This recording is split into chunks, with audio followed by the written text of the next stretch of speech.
Good morning, everybody. Good morning, Facebook. Good morning, Instagram. Good morning, YouTube. It is 9:30 on a Thursday, which means it is Cotton Cuts time. Thank you guys so much for joining us. I see people checking in from all over. You guys, it is, I think we skipped spring and it right to summer all of a sudden. It is real hot. It is real humid. I was at a soccer game last night at 8 o'clock. The sun was down. And we were all drenched in sweat because it is thick and humid. And welcome to St. Louis. It'll probably snow next week. Who knows? All right. Thank you all so much for joining us. I see lots of rain from people. We've had more than our fair share of rain here in St. Louis. I think we're all tired of it and are ready to move on. But of course, we're not ready to go to the humidity. But c'est la vie. Okay, thank you all so much for joining us. We are going to start, as we always do, with questions that are submitted by you guys. Go to cottoncuts.com/live to enter your question. These are here on the desk when I sit down. I don't know what we're going to learn today, but why don't we dive in and see? Someone quilted by Sue saying hotter than fire here. So yes, I imagine you're probably somewhere in the south or southwest. It's May. It's hot, people. This is the way the world works. Okay. April from Richmond, Virginia said, what's your best tip for sewing long rows of quilt blocks together without ending up with waves or stretching? Okay, so this is a good question because this is something we've kind of touched on it the past couple shows, but how do you sew together long rows of quilt blocks? And so I'm going to simplify this and say you've got long rows and you're trying to finish a quilt. So the easiest and best and safest answer is just use lots of pins. If you've got lots of intersections that you want to line up in your finished design, you better put a pin in those. And you've got to make sure you pin them. Every intersection you want to connect should be pinned. It is inevitable. Nobody is perfect. And you might have to ease those pieces together to get them to fit so those corners intersect. And so easing it's not something that's really talked about, but it's a quilter's way of cheating where we kind of make sure that one piece feeds a little faster than the other so those two intersecting pieces will meet. Easing is kind of making those two pieces, maybe stretching one just a little, even though you're not supposed to do that, and making one go through a little faster. So easing to help make those intersections come together at the pin that you've put in place. Now, for me, I know when you're sewing rows together, there's one method where you do row, and then add the next row, and add the next row, and add the next row, and add the next row. I prefer to sew 2 rows together, 2 rows together, 2 rows together, and then connect those groups together. It's a little easier to get through the machine. It does require you making sure that you're labeling your rows so that way you know which one is 1 and 2 and 3 and 4, because it would be really rough if you did 1, 2, 4, 3, 5, and 6. You're going to be ripping those long rows apart, and that's a lot of thread. And I know many of us, play bobbin chicken, and you might have to thread another bobbin. And that's just a little like kick in the shins when you're so close to finishing your project. So make sure you label your rows whenever you're sewing your long rows together. Make sure you use pins. If you prefer to do 1 to 2 to 3 to 4, make sure that you're stitching in opposite directions each way. Make sure that you're not all going left to right for every row or right to left from every row. It's one of those subtle little things that when you're quilting, whenever you're quilting, they always say go down, then up, down, then up. And I've held it to be true whenever I'm sewing long strips together for a top as I go left to right, then right to left. I'm assuming that's the direction. Left to right, right to left. And so make sure that you're alternating directions in which you sew those long strips together. And for me, I know this is I don't know if this is really a hot take or not, but whenever I'm sewing long rows together, I don't press until I'm done, right? Unless they're intersecting with something else that I'm adding on to, I will sew my sections of 2, my sections of 2, my sections of 2, then sew them together. And then I'll press all the rows on the same time. Usually it's so big at that point, I kind of only want to be at my ironing board once as I'm pressing all those seams. So I don't iron those as I go. I iron when I am done. Okay. And of course, when you iron, you're ironing with a dry iron so that way nothing stretches and wrinkles. And if you use steam and you want to put that's okay. You do you if steam works for you. But for me, I usually use a dry iron, and that helps me not have any waves or any stretching as I am working through the quilt. Okay, thanks for your question, April. I appreciate that. That was awesome. And I've seen a lot of people talking about how long rows are on their task today, and we have some dedicated pinners. So I am and I didn't used to be a pinner. I used to just be like, I'll sit down and just feed whatever fabric comes to me through the machine and, cross my fingers and hope it all comes out well. But then I started making more complex quilts, and I realized the benefits of the pins, and I am a pin through the side, and then I just take them out, put them right in my pin cushion as I go, never sew over a pin, all that stuff. But yeah, I would say pins are definitely something that I have learned to love of recent years. All right, thanks for the question, April. Next up, we have Michelle from Charleston, South Carolina. What's a simple way to personalize a quilt for a special occasion, like a wedding or a graduation? Okay, we get this question pretty frequently, though, like, how do I personalize? So we've talked about quilt tags. I'm going to leave that one off to the side because we talked a lot about quilt tags last week in the open Q&A.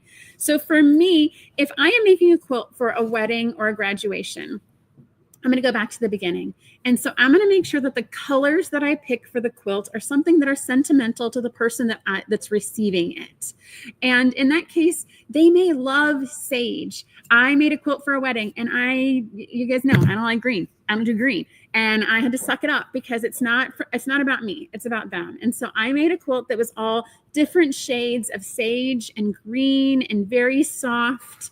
And it was about them. And so when you're thinking about a way to make that sentimental gift and to give it a little bit extra, making sure that you're giving them something they will love. And even, I'm pretty sneaky. I will subliminally ask questions ahead of time just to make sure I'm on theme for them.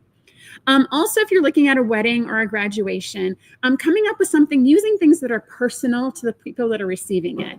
And so I know for a wedding, a lot of times people use, send out pieces of fabric to friends and to the bridal party and have them leave sentimental messages on it and then stitch that into the quilt. For a graduation, t-shirt quilts are super popular. Taking themes that the person who's graduating, if they're graduating with a certain degree in a certain thing, making sure you're incorporating that into the quilt.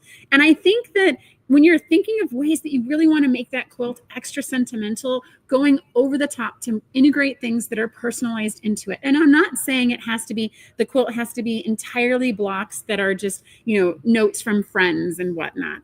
Those can be integrated into a block. They can be sprinkled throughout. They don't have to be the focal, but just their presence is what makes the gift that much more important and that much more meaningful when it is given.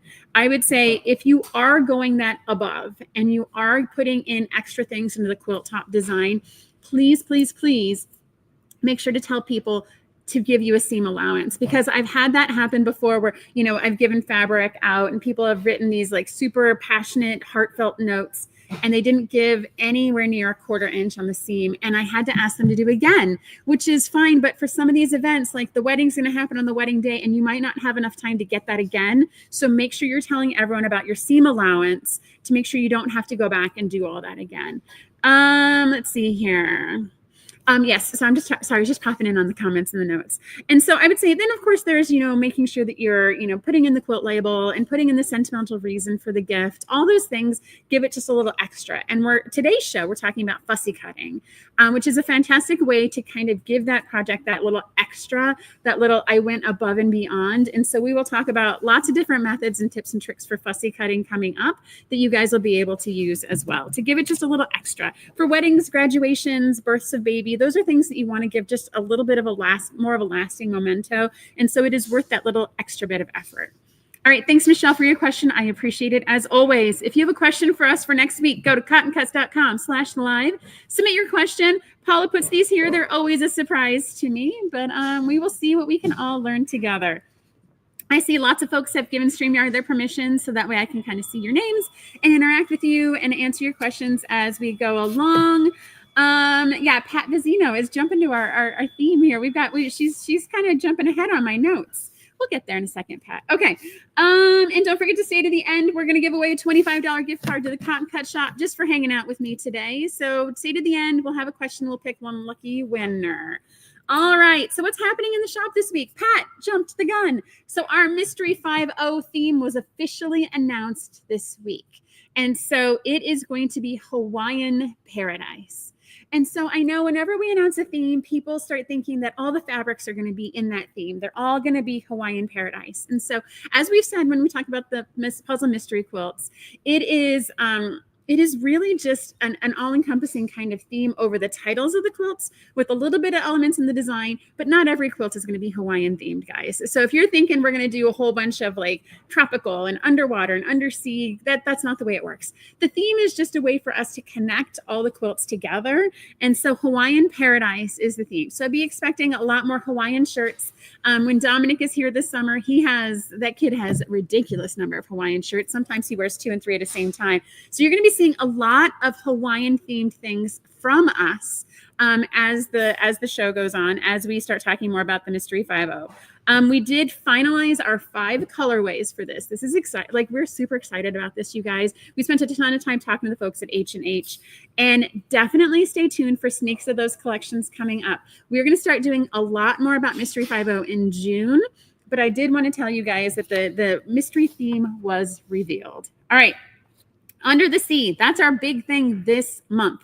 So big thing this month is that we're starting to name our colorways. So Paula had a field day coming up with all these under the sea themes, trying to come up with different colorway names. So you guys get to pick the names. Head over to our Facebook group and pick the names that you guys want for all these colorways. As they are selected and picked, we will update the website so you guys can check out all your colorways there.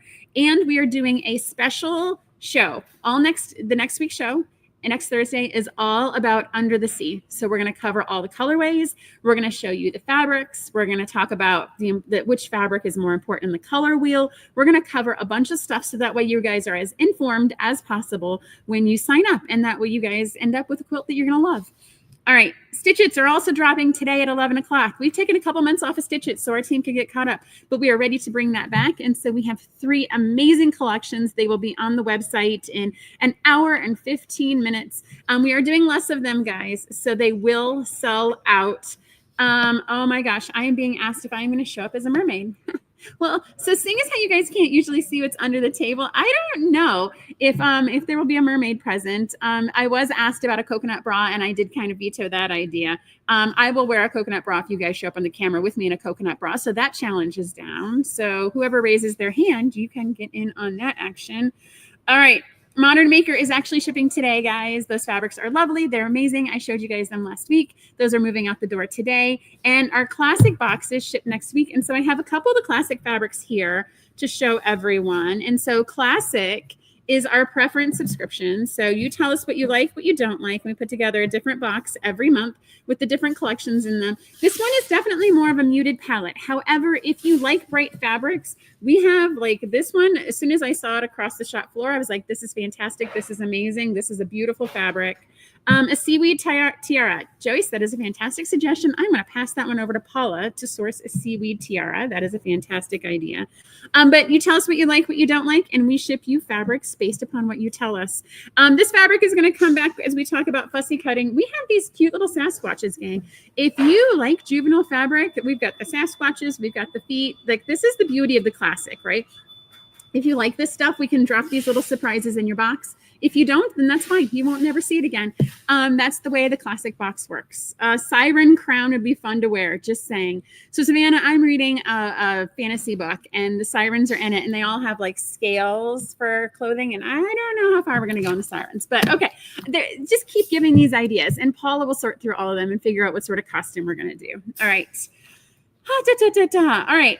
Tim Holtz Green. That guy is out the door, gang, and I am seeing them come into our Tim Holtz Fabric Facebook group. Super excited. We have the next 2 months colorways. It's teal and blue, so make sure to sign up if you have not already. We're about to close signups on those, and we still have Stitchits and pillow kits. I will show you guys the green pillow kit next week, and that'll get added to our big block quilt that we are working on behind the scenes. Earth Day Challenge. You guys, I saw a finished Earth Day Challenge project a couple days ago in the Facebook group, and my heart is so darn happy because, like, you guys are embracing this. You are helping us keep all these lovely fabrics out of the landfills, out of the waste stream, and I cannot even begin to share how much I appreciate your guys helping us with that. You know, we do a lot of die cutting. We do a lot of things that generate a lot of scrap. And it hurts us to think about throwing any of that away. So I love these challenges, and I love the inspiration you're giving everybody with these projects you're creating. So a quick reminder, your entry needs to be in by June 3rd. That is 3 weeks, guys. So if you've gotten those fabrics, you've gotten them ironed and pressed, it's time to start putting them together. There's also, I think, tips and tricks on the website for taking good photos, right? So you could have the most amazing project, but if it's in a dark room, please, please, please take it outside, not direct sun, indirect sun. And that is the absolute best way to take that photo is indirect sun outside. So if you're in a rainy place, check your weather forecast and see if you can plan to have it outside on a sunny day. That is the best way to take your photo. And of course, if you've got helpers to help you hold up your quilts, that is also another fantastic way to do as well. All right, Joyce is saying seashell jewelry. Again, Paula, it's on Paula's list. Going that way. All right. And then we will be doing online voting for that Earth Day challenge. I love this part that you guys get to pick the winners. I know that sometimes when you do challenges like this, it feels like the person who has the most likes and followers, blah, blah, blah, blah, blah, always wins. We've never subscribed to that. It has always been viewer's choice. So you can email your friends, your family, your coworkers, your children, your neighbors, anyone, and have them vote, and you will jump to the top of the pile and win the prizes. And I'm pretty sure we've announced the prizes so far, but there's big prizes. They're like $250, $300 each. They're awesome. They're great. We love giving stuff away to support our mission for this. Okay. Last, our Zoom sewing is tonight. The Cotton Cut Society is meeting. And so that happens tonight at 7:00 p.m. Central Time. Carrie from our member care team is actually hosting the event tonight. She is back. She's been gone for a while, unfortunately. But she's back, and so she's going to host the society tonight. And so pop on in, say hi to Carrie, join the lovely group of ladies. And so whatever things Cotton Cuts you're working on, it can be Tim Holtz, it can be Under the Sea, it can be Wild West. You can even go back as far back as you want. If you want to do a So Sweet Puzzle Mystery Quilt, that is you. Just gather, sew, and enjoy each other's company. Okay, a pirate with a fabric parrot. Wow, we are okay. This is gonna be fun. Paula gets to sort all this stuff out. I think we actually have pirate stuff here. We went to a costume store the day after Halloween, and I think we might have grabbed some pirate stuff, but we will stay tuned for that. All right, so today's topic, let's jump into it. Fussy cutting. So when I say those words, I feel like it's going to get one of two reactions. Either this is awesome, I love fussy cutting, it is my life, or I avoid it like the plague, I never want to do it. And so what I want to do today is give you guys just enough information to want to go and learn more about it. And so I'm going to show you guys some easy fussy cutting all the way up to some advanced fussy cutting, and hopefully show you guys some new ways, tips, and tricks of looking at your fabric.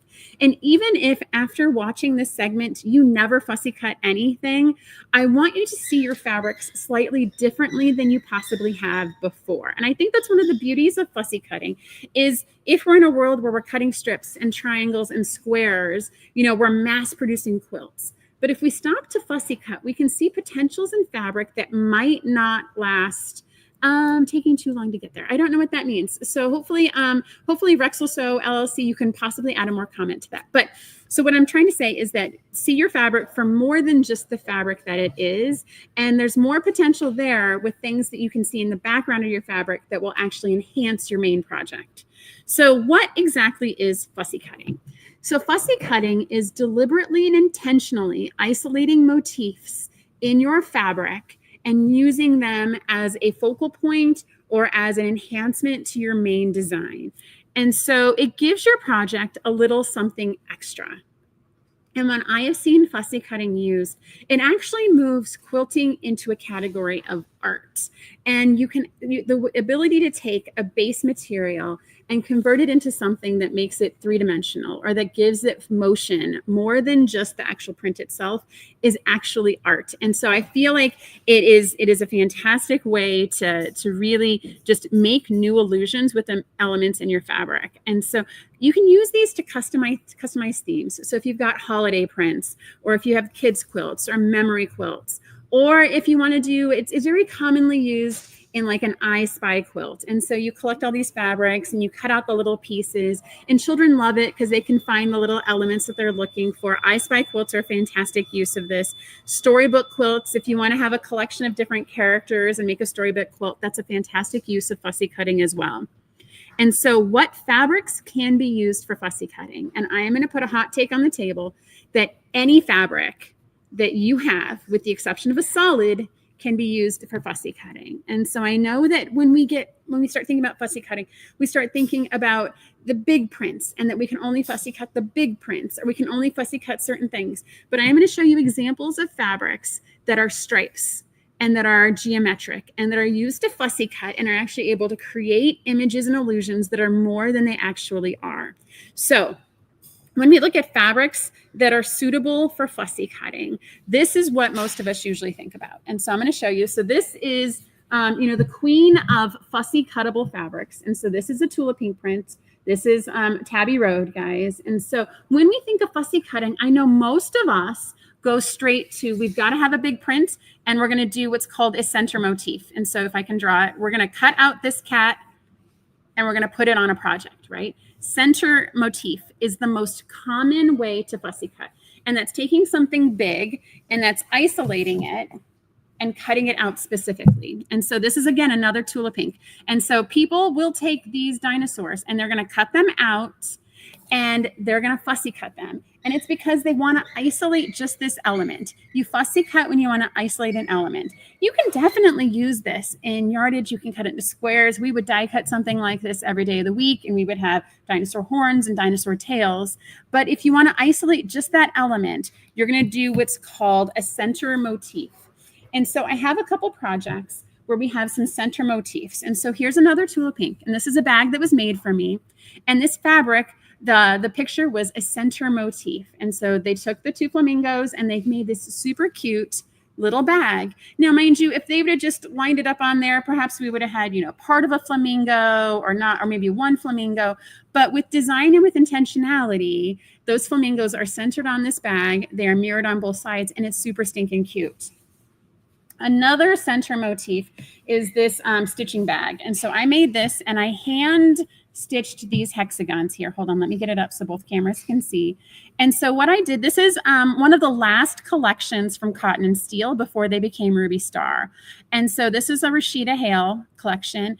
And I isolated out little elements from a couple different prints. And so I put them on hexagons and then I top stitched them on top of this pocket in this bag.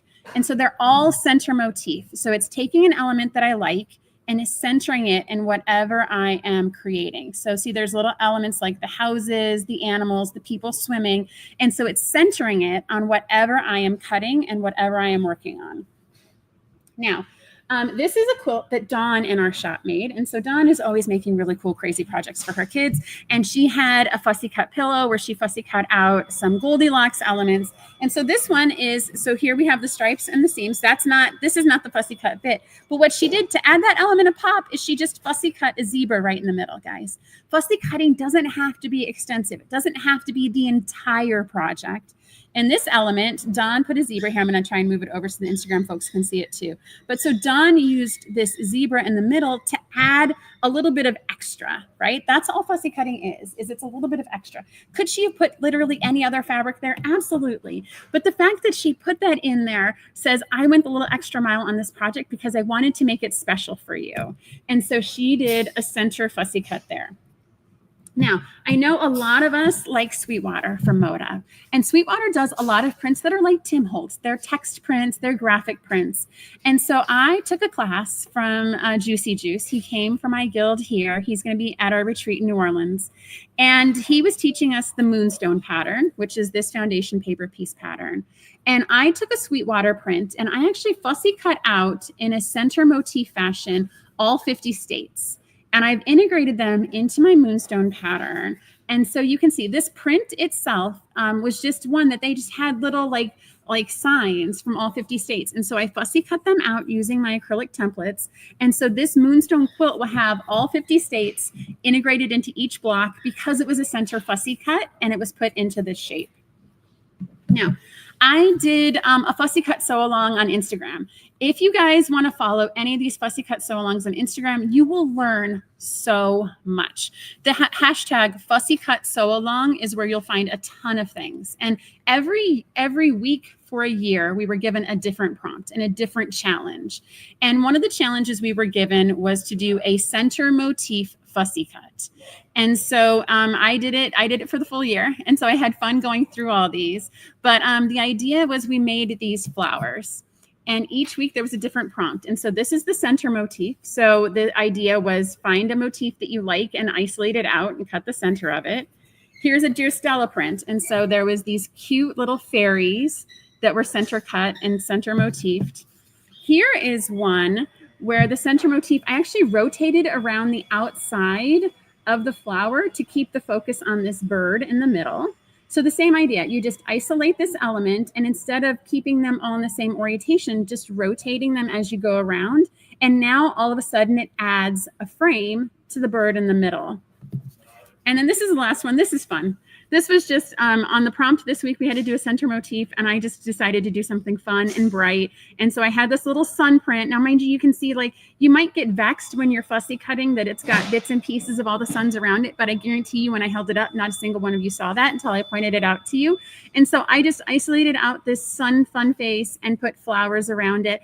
And this was fun because I tried to think, like, what order do I want to put these flowers in? And I was just like, oh, just put them in pairs and put it around the outside. So that is a fantastic, like, center motif example. Now, and I'm showing you kind of complex projects, but it doesn't have to be super complex. This is something, so Cheryl on our team is constantly making us seasonal coasters, and she fussy cuts out little seasonal themes, and she hands these out to us, and it just reminds us, like, what season we're in, and she stitches these together. And I mean, it's just little bits of joy that have been fussy cut, right? She could have taken this Halloween fabric and, you know, optimized it out and cut it out, but she went that extra step.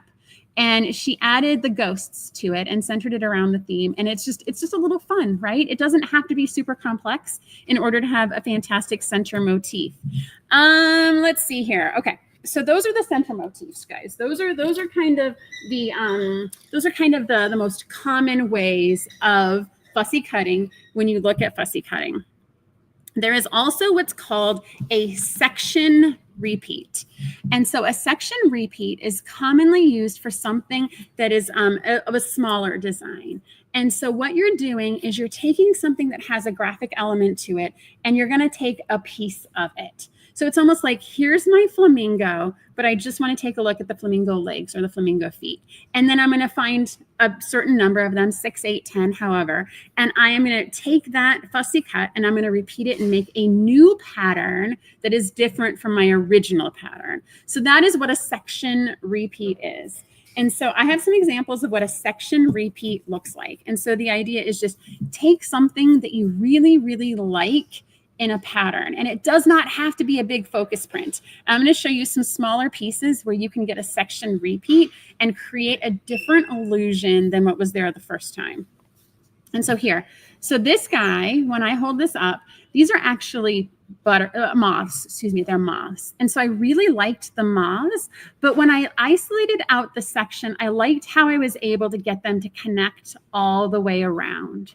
Right. And so this is something that I liked that section. I found it and I cut 6 of them. Then I made them into the hexagons and I repeated the section around a middle. Again, it creates a frame. Yeah, I probably could have aligned them all so they were all vertical or all upside down, but by changing the orientation of the section, you're almost taking a mirror and creating a kaleidoscope. And I know that's a common kind of quilting technique, but by taking that mirror and creating the kaleidoscope, you're creating a new pattern by repeating a section of fussy cutting.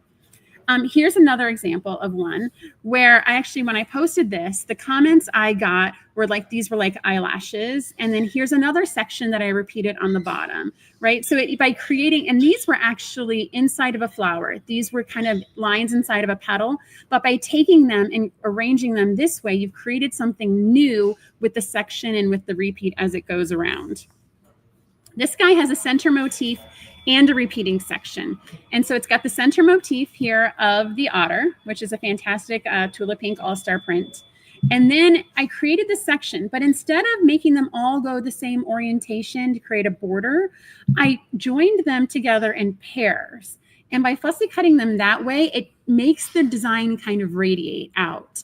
It's definitely not just creating a round border around, and it's not just repeating it in the same orientation, but it creates this radiation and it gives it movement, and then it makes the otter just super stinking cute in the middle. Now, this one's one of my favorites. So I'm going to show this to you guys. And so this is a laurel birch fabric, and I have one here. I'll get it in a second. And so this one, I chose the same section. So these 2 here on the bottom and these 2 here on the top are the same.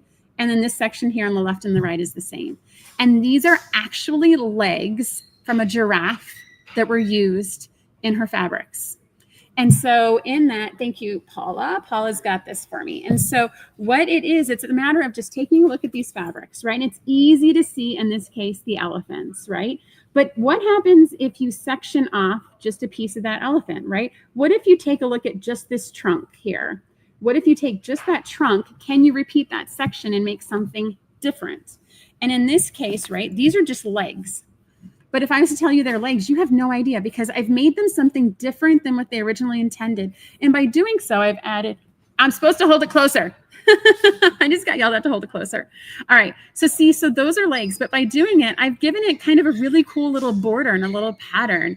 And so it's just taking that element and almost even just looking at your fabric through a scope like this and like, what can if I take my template, I don't have any hexagon templates today, but as you slide your hexagon template over your fabric, what sort of designs can you isolate out and make as a section repeat? All right. The next type of fussy cutting is framing. And so we've seen a section repeat that acts as a frame, but this is how you can use those fabrics that are more geometric to actually create a frame around your fussy cut. And so I know when we think of fussy cutting, you would be like, why am I creating fussy cutting using stripes? Why am I fussy cutting using linear pieces? So that it feels wasteful to fussy cut using that. And so what I'm going to show you is a couple examples of where stripes and polka dots have been used to create frames around center images to give the design just a little bit of oomph. Let's see here. A lot of these are EPP, Amanda Hawk, because it is just easier to take them and show together the odd shapes. The center motif are mostly cut in squares, and those can be machine pieced. That is definitely a fantastic way to go as an entry into fussy cutting. But once you start getting into the advanced fussy cutting, that's really where it's creative use of shape and using EPP for finishing the designs. But you know, I'm going to show you guys a template and what to use to get the center motif. You can definitely do that, and that's straight piecing and that's machine piecing. Sylvia, it is a great use of scraps as well, and I will show you what happens when you do fussy cutting a lot. So let's get back to framing. And so here's an example of a fabric that I completed using stripes. And so this is a stripe pattern. And I actually cut it, and then you have to match all these edges. But this is a striped fabric that by just rotating it around the foundation paper piecing, it creates this fantastic hexagon shape. And you could literally just keep going with this, right? You don't have to stop here. And so this is just converting that striped fabric into something that's more than just a simple basic stripe. Here is an Alison Glass. I'm a big fan of Alison Glass as well. And so here's one of her fantastic line prints that is not just lines anymore. It actually radiates around the outside. And by just rotating those lines, you're creating different visual interest. This one doesn't look like a repeating stripe, but it actually is. It was a zigzag stripe print. That's what this actually was. And so it zigzagged down, and one was the light, one was the dark. And what I did is I isolated the sections and then created it into something more that created a frame. It was almost a flower radiating out of a flower as we created this block. Okay. Let me show you kind of some examples of what you could use to take normal fabrics that you wouldn't normally fussy cut and do something more with. So I've got a couple of these. So here's a very narrow kind of bright stripe that could be used to fussy cut. And I'm seeing some folks that, EPP, it's hard to do. I get it. EPP is very hard to do. But you can take this, and even if you cut it into squares or triangles and you rotate them, you can machine sew this, and you can make it something more than just a pinstripe fabric. And so you can definitely machine piece. That's part of what the thing is. It's easy for me to show you the EPP because that's what I have a ton of. But you can use these same concepts on squares and triangles and just isolate a piece, cut the repeat, and rotate it around a center. And all of a sudden, it's fussy cut into something bigger than it was originally. Here's another print that would be a fantastic candidate. As you're looking at the camera, it's pretty busy, right? It does kind of boggle your eyes, but you could definitely take this and cut this into triangles and radiate them around a center. And before you know it, you've got something that has kind of rings and that go around versus the straight line that this design is. And I know that, you know, it might be hard for you at first to kind of see some of these fabrics for the potential that they have in them, but I just want to push the boundaries of what is comfort for everyone. Because I think when we talk about that center motif, that's easy. Everyone can see something they like and like, I'll cut it out and I can put it into a quilt and everything is great and fantastic. But there's other ways in which you can use these fabrics. Okay, EPP.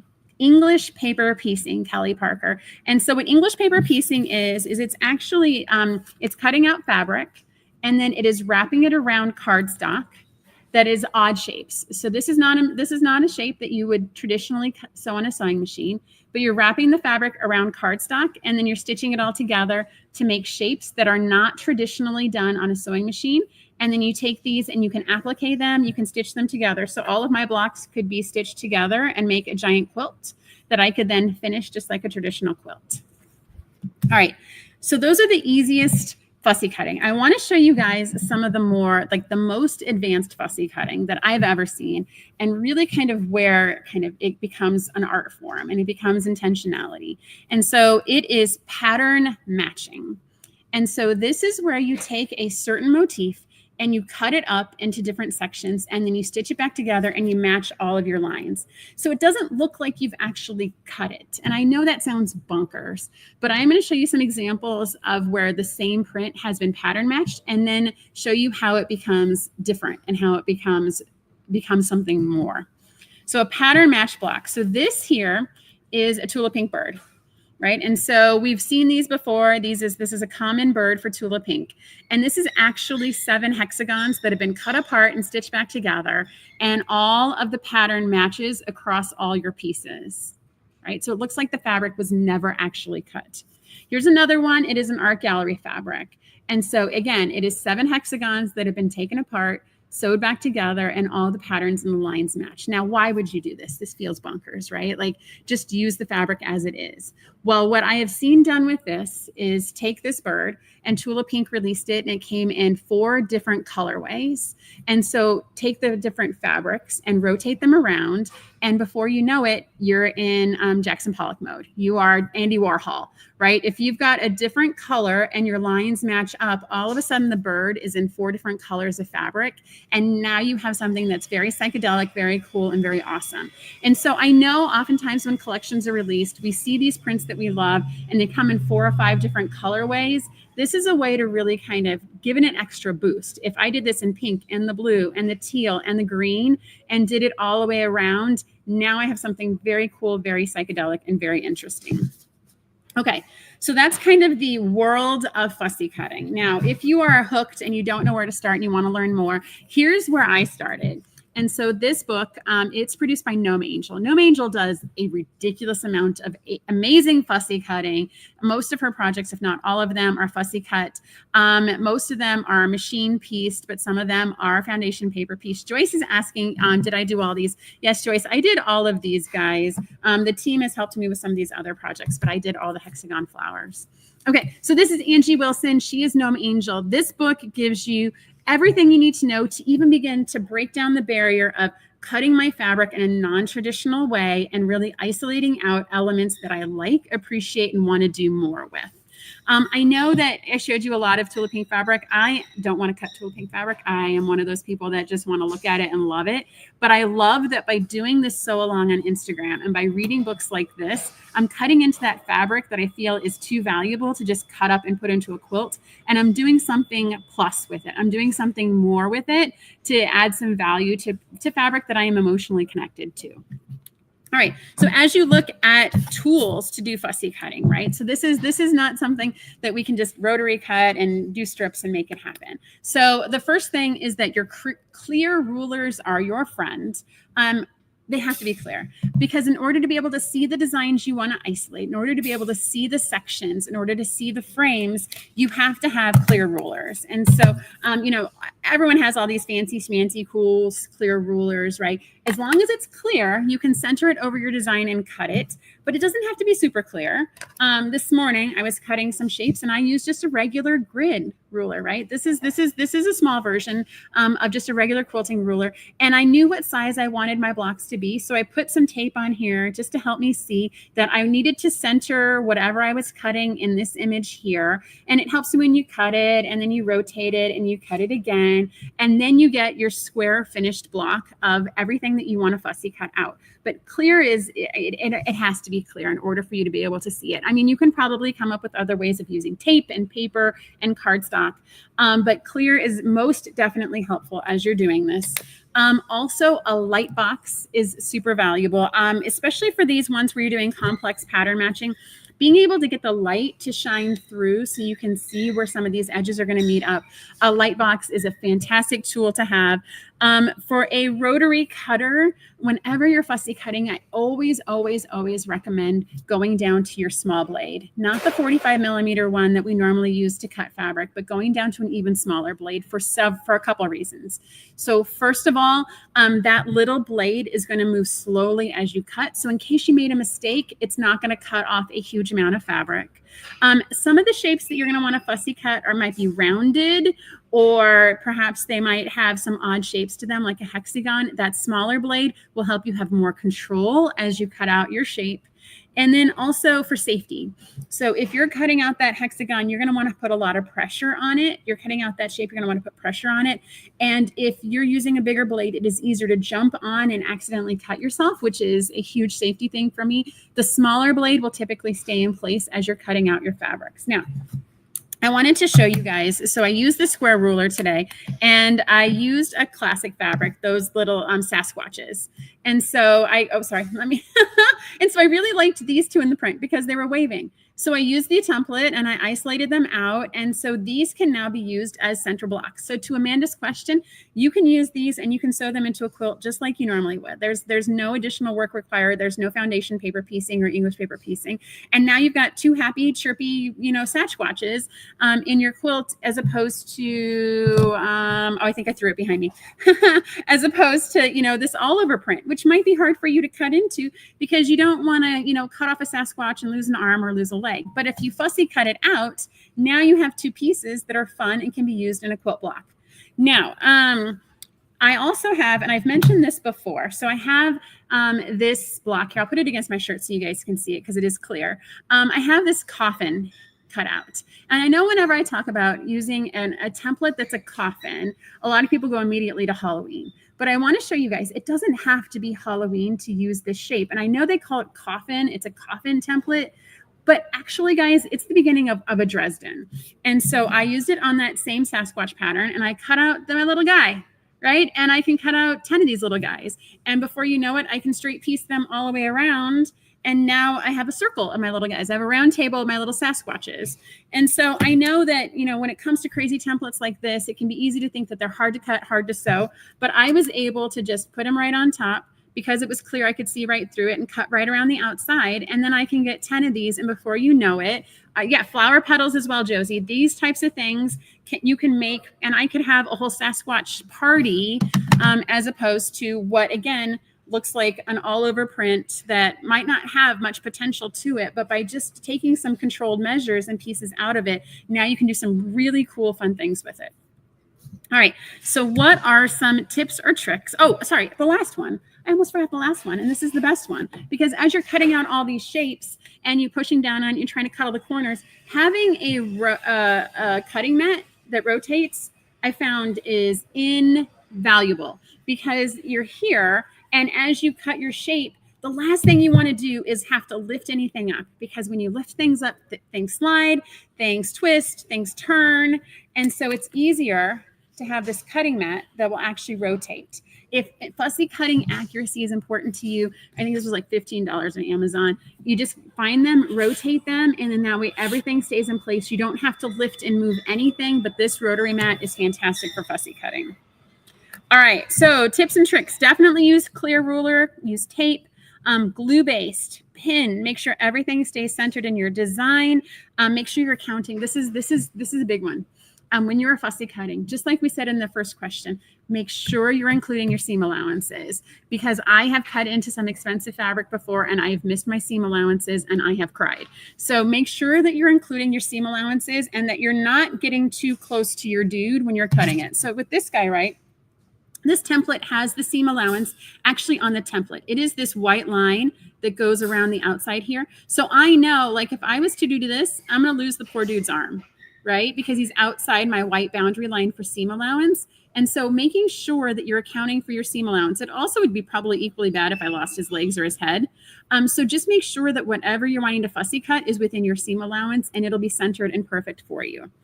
One of the big things, and it's already popped up in the comments, is the amount of scraps. So you can fussy cut your scraps that you have, but I want to make sure that once you start going down this rabbit hole of fussy cutting and centering pieces and looking at your fabric differently, you need to be prepared to pull that fat quarter off your shelf and find something like this. And find something that has just random holes cut in it. And so I want to make sure that you guys are okay that this is what your fabric is going to look like going forward. And so it's fun because I'll pull out a fat quarter of fabric that I want to use and I unroll it. And then all of a sudden I'm like, oh yeah, I fussy cut a hexagon out of that the other day. And so this is what's going to happen. And so I know for some of these fabrics, if you're a person that likes to use every single inch, you got to be okay with this. And you got to be creative with it. And knowing that, you know, by fussy cutting out something that has a high value, you might leave something behind that's not as cool. And that's absolutely okay. But this is, yeah, Diane, we're actually teaching you how to cut your own fabric when you want to fussy cut. So yeah, so just be prepared. And especially this, like this coffin shape over here, right? Just be prepared that this is what your fabric's going to look like when you start going down a lot of fussy cutting holes. But you can definitely take those and, you know, cut off the partial bits and pieces and use them for other projects and then keep the larger chunks. That's completely up to you. But make sure that you're prepared for that. All right. What we're going to do is, because I love fussy cutting so much, clearly, I have a lot of fussy cutting projects. Oh, I didn't even get to show you guys the best one. We're going to save that one for a minute. I do have one that I really cannot wait to show you guys. It's the one of the better ones. But what we're going to do is we are going to do a blog post on fussy cutting. And so we need posts from you guys. So if you go to Cotton Cuts Fabric in the Facebook group and post a project that you have fussy cut, we want to give people information about fussy cutting, because it's one of those things, like I said, you either run to it or you run away from it. We want to get people comfortable in the middle and also continue to learn and expand our skills. That's part of what we're here for. So post this photo, send a photo in our Facebook group and take a look for that upcoming blog post. Now I'm going to end with this one. This is a quilt I've talked about and many shows. I keep alluding to it and I keep forgetting to bring it with me. And so today we're talking about fussy cutting, and I feel like it's appropriate to talk about when we fussy cut.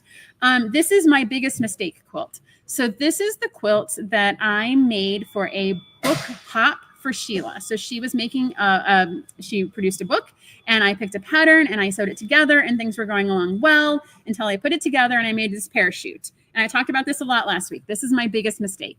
And so I brought it today because it is fussy cut and it is thematic and topical, but I wanted to show everyone what this quilt looks like. So here it is. This is my biggest mistake, but it is also my biggest success in fussy cutting. And so you can see those trapezoids, they all have those raccoon eyes in there. And so they radiate out from the center. They're all different colors. So I used 3 different colors of this, but I wanted to make sure that those eyes were isolated. And so the quilt actually, you know, comes together because of the fussy cut nature of it. And I was so proud of this, and it's my biggest failure, and I still love it. And so I wanted to show you guys today because it fits the theme and it talks about what we talked about last week. All right. I think that is it for us. If you guys have any questions about fussy cutting, I am always here to help. I love fussy cutting. It is something I've done a lot of, and I can definitely help. And if you need courage cutting that fabric, put a post in the comments. There are definitely people here that'll help you cut into that special fabric and help give it a little extra oomph. Now to our questions. So find this video wherever you find us on Facebook, on YouTube, or on Instagram, and answer this question. We will pick one lucky winner to get a $25 gift card to our shop. What is the most unexpected thing that you have fussy cut into a quilt? So tell me, what is the most unexpected thing that you have Fussy cut into a quilt. For me, I think probably the most unexpected thing has to be those giraffe legs that I put into a border. That is unexpected. That is taking something that's not in its intended purpose and doing something different with it. But go ahead and share your answer, and we will pick one lucky winner. Don't forget to join us next week. We are talking about Under the Sea, and I'm going to go through all the color wheels and give you guys all the background and all the insider tips and tricks to make sure that you guys pick a colorway that you are going to love.